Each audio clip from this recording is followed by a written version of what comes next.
L'architecture du cosmos était désormais posée, et le flux du temps s'écoulait à travers un espace enfin stabilisé par la volonté de l'Alpha. Mais au sein de cette œuvre grandiose, notre monde n'était encore qu'une promesse tourbillonnante, une sphère de roche en fusion, errant dans le froid de l'univers. C'était une forge incandescente, où la matière cherchait sa place, un tumulte de gaz et de magma, où rien ne pouvait encore s'ancrer. C'est de cette fournaise originelle, alimentée par les énergies élémentaires les plus brutes, que surgirent les deux premiers architectes de la substance planétaire. Au plus profond des entrailles de ce monde naissant, là où la pression transforme la pierre en sève écarlate, s'éveillait Groudon. Incarnation de la lithosphère et de la puissance tellurique, le titan écarlate commençait à étendre sa domination sur la croûte, encore fragile. Chaque pas de ce colosse résonnait comme un séisme. Chaque souffle de ses naseaux libérait une chaleur si intense qu'elle transformait instantanément les vapeurs environnantes en air respirable. Sous son influence, la terre commençait à s'épaissir. Groudon érigea les premiers continents, soulevant des chaînes de montagnes d'un jet de ses griffes massives, créant des plateaux, des volcans, qui allaient devenir le squelette de notre monde. Il était la force de l'ancrage, la volonté de la pierre de s'élever au-dessus du vide. Mais à cette souveraineté de la terre répondit une force tout aussi absolue. Surgit des pressions insondables des premières eaux, des pluies diluviennes et des nuages chargés d'une humidité primordiale, naquit Kyogre, le léviathan des profondeurs. Là où Groudon cherchait à bâtir, Kyogre cherchait à submerger. Incarnation de l'hydrosphère, il déchaîna des tempêtes d'une violence dont nous n'avons aujourd'hui aucune idée.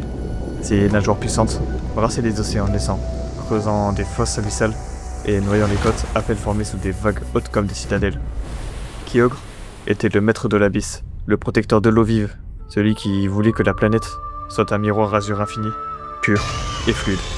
Durant ce que le texte ancien nomme l'âge primordial, notre monde ne connut pas de repos. Ce fut une ère de dualité féroce, un cycle sans fin de création par la destruction. Ce ne fut pas une guerre dictée par la haine, mais une lutte pour la définition même de la réalité physique. Groudon invoquait des sécheresses torrides pour évaporer les mers, tandis que Kyogre répondait par des déluges destinés à éteindre les feux de la terre.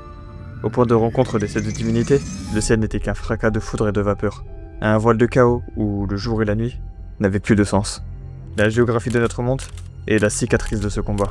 Chaque île, chaque canyon, chaque ligne de feuille est le souvenir d'un coup porté entre ces deux géants. La planète, déchirée par ses énergies contradictoires, menaçait de se disloquer avant même d'avoir pu abriter la vie. La roche brisée, les mers s'évaporaient, et l'équilibre climatique était une notion inexistante. C'est alors qu'une présence supérieure, veillant depuis les confins de la haute atmosphère, décida d'intervenir. Rayquaza, le dragon céleste, descendit des hauteurs où l'air se raréfiait. Maître des vents et protecteur de l'azur, il fendit les nuages comme un éclair d'émeraude, une puissance souveraine dont la seule présence suffisait à calmer les éléments. D'un cri, capable de pétrifier le magma et de dissiper les tempêtes les plus sombres, Rayquaza imposa le silence aux deux titans. Son autorité était incontestable, car il représentait l'équilibre entre le bas et le haut, entre le solide et le liquide. Sous le regard d'émeraude de Rayquaza, la rage de Groudon et de Kyogre s'éteignit. Le titan de la Terre se retira dans les chambres magmatiques profondes, là où la chaleur du noyau terrestre le maintient dans un sommeil protecteur. Le léviathan des mers regagna les fosses océaniques les plus sombres, s'endormant dans la quiétude des courants abyssaux. Rayquaza, sa mission de pacificateur accomplie, ne quitta pas pour autant son poste de garde. Il s'éleva vers la couche d'ozone, devenant le bouclier invisible de notre monde contre les menaces venues de l'espace profond. Il stabilise les courants aériens, permettant enfin à l'atmosphère de devenir ce cocon protecteur indispensable à l'émergence de l'oxygène et de la vie. Le monde était enfin stable. La terre était ferme, les océans contenus dans leurs bassins, et les cieux étaient désormais le domaine d'un équilibre climatique prévisible. Le tumulte de l'âge primal laissait place à une ère de calme relatif, une scène prête pour les prochaines étapes de la création. Mais sous la surface, les forces telluriques et les pressions de vapeur continuaient de palpiter, attendant l'arrivée de l'architecte colossal qui allait donner aux continents leur place définitive sur l'échiquier de notre monde.